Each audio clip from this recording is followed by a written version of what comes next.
আজকে আমি বানাবো সল্ট কুকিজ বা নোনতা বিস্কিট। বৃষ্টির দিনে চা দিয়ে এরকম কুকিজ খেতে অনেক মজা লাগে। এজন্য লাগবে 2 কাপ ময়দা, হাফ কাপ বাটার। বাটারটাকে আমি মেল্ট করে নিয়েছি। আমি আড়ং-এর এই বাটারটা ইউজ করেছি, এটা কিছুটা সল্টেড, তাই লবণ কম লাগবে।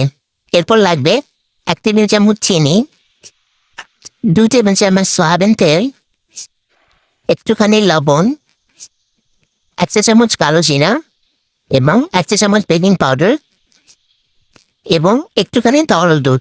দুধটা আন্দাজ মতো দিতে হবে এবং এরপর সবগুলো উপাদান ভালো করে মিশিয়ে নিয়ে একটা শক্ত ডো তৈরি করে নিতে হবে। আমি প্রথমে স্প্যাচুলা দিয়ে করলাম, এরপর মনে হলো হাত দিয়ে করাই ভালো হবে, তাই হাত দিয়ে ভালো করে উপাদানগুলোকে মিশিয়ে নিয়ে আমি একটা ডো তৈরি করে নিচ্ছি। এই ডোটা একটু শক্ত হবে যাতে আমরা এটাকে বিস্কিটের শেপ দিতে পারি খুব সহজে।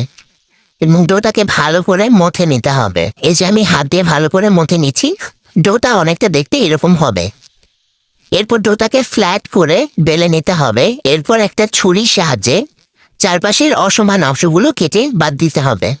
এগুলো আমরা পরে ইউজ করব।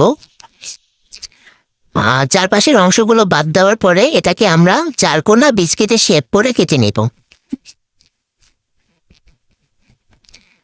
চারকোনা বিস্কিটের শেপ করে কেটে নেওয়ার পরে বাকি যে ডোগুলো আছে সেগুলোকে আমরা ভালো করে বেলে নিয়ে তারপর বিস্কিটের শেপ দিয়ে কেটে নেব।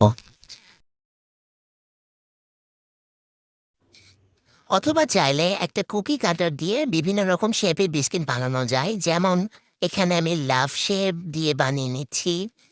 অথবা চাইলে স্টার শেপ ইউজ করা যায়, তাহলে বিস্কিটগুলো বিভিন্ন শেপের হলে দেখতে খুব সুন্দর লাগে এবং বাসায় যদি ছোট বাচ্চা থাকে তারা খুব আগ্রহ নিয়ে খায়। কিন্তু আমার কাছে এগুলো ভালো লাগে না, আমার কাছে চারকোনা শেপই ভালো লাগে। তাই আমি আমার বিস্কিটগুলা চারকোনা শেপেরই বানিয়েছি। এটা বাস দেখার সৌন্দর্যের জন্য কয়েকটা বানিয়েছিলাম। তো এরপর বিস্কিটগুলো সবগুলো আমি সুন্দর মতো ডো করে চারকোনা ফ্ল্যাট করে বেনে সাজিয়ে নিয়েছি বেকিং ট্রের ওপরে। এরপর বিস্কিটগুলোকে চুলায় অথবা ওভেনে বেক করে নিলে তৈরি হয়ে যাবে মজাদার নোনতা বিস্কিট।